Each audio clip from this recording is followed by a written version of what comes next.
আজকে বিদ্যমান পরিস্থিতিতে টার্ন আউট নিয়ে আমার মনে হয় খুব বেশি কথা বলার প্রয়োজন। তবে একটা কথা আমরা বলতে পারি যে দুটা পর্যায়ে নির্বাচন হয়েছে।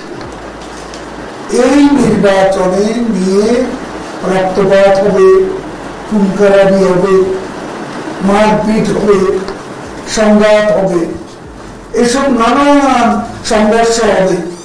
শেষ পর্যন্ত কি শেষ পর্যন্ত কোন ক্যাজুয়ালিটি নেই, প্রথম পর্যায়েও নেই, এই পর্যায়েও নেই, এবং এটা ইলেকশন শান্তিপূর্ণ হয়েছে। সেটার জন্য election commission can claim credit for it, এবং তারা খুব শক্তভাবে প্রশাসনকে ইলেকশন ফ্রি ফেয়ার হওয়ার জন্য তারা তাদের